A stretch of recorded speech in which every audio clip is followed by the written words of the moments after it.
All right, it's been a very successful Pakistan Super League and hosted here in Dubai, and it's your first edition, brainchild of the PCB. So how successful has it been in your opinion? I think we've got it to work. It's been very hard work. It's been a team effort. Everybody's thrown their shoulder to it. We've burnt the midnight oil, and it's up to our expectations and beyond that. And I cannot tell you how wonderful the feeling is that we have arrived. The landscape of Pakistan cricket is going to change after this. The private sector is here, money is going to come in, competition is going to take place. Youngsters are going to be motivated. We're going to play with the finest, the best and the brightest. It's going to be wonderful. Right, so money-wise is quite important. Talking to us financially, we did hear there was a few rough patches financially for the Pakistan Cricket Board, but how important is franchise cricket in bringing the revenue in? Well, we've already raised on the basis of these 5 teams 100 million for the next 10 years. But when 3 years from now, they are going to have to rebid. And this lease is for 3 years to begin with, and after that they'll have to rebid. And then there's the 6th team and the 7th team and the 8th team. Already the value of these assets is beyond the amount of money they've spent on it. If somebody spent $2.5 million, the value of that team today is $5 million after this success. And so you can imagine that by the time we have finished selling off the 6th, 7th and 8th teams at this rate, this is going to be a phenomenal financial success for everybody, for the investor, for PCB, for cricketers, for everybody. Does sound like a financial success right here as you've quoted it, but now talking to us about 3 years, what your bidding is for, eventually he's going to move back to Pakistan. So would it be a big jump in terms of alleviating the isolation that they had? No, absolutely. This is a passport to bring international cricket back to Pakistan.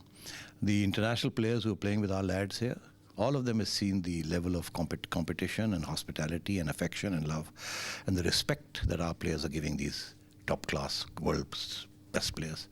They want to play, and if they've seen these crowds in Dubai, which is unexpected. I mean, on a weekday, you have 27,000 people here. Can you imagine what it'll be like back in Pakistan? When Zimbabwe came and played there, we had house full for 7 days running. I mean, it's no joke. And we had thousands of people outside. The passion, the excitement, the raw, that is a completely different experience. And the juice, the financial juice from the domestic market. This time we had a problem.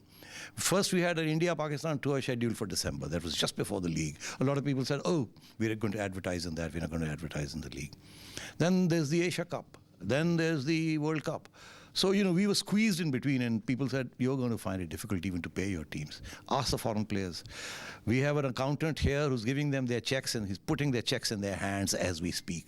They've never seen this sort of treatment before.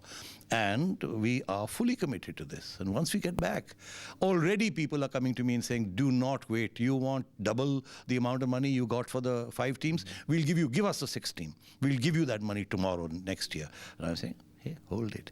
So there will be more juice in the market. And cricket unites like nothing else, and nothing sells like cricket. So we'll have the juice, and we'll have the advertisers, and we'll have the market and the investors. And I'm very positive.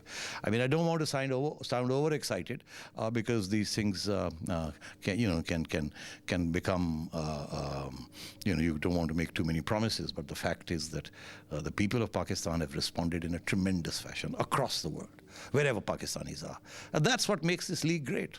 Lots of success there for sure. But now talking just about cricket points of view lastly. Now, we've had a couple of changes to the national squad. There's lots of young talent that's come out. And Pakistan back in the days were really the top in the T20 rankings, but they've fallen down in the mid-level nowadays. So do you think a T20 league like this really brings the potential out? Yeah, it'll bring the potential out. We're a very good test-playing country. We're still number 2 or number 3 because our domestic leagues are structured to play for 4 days and 5 days and so on, and we have good batting pitches, so our batsmen are able to score. So it's not easy to get them out even when you're away from home.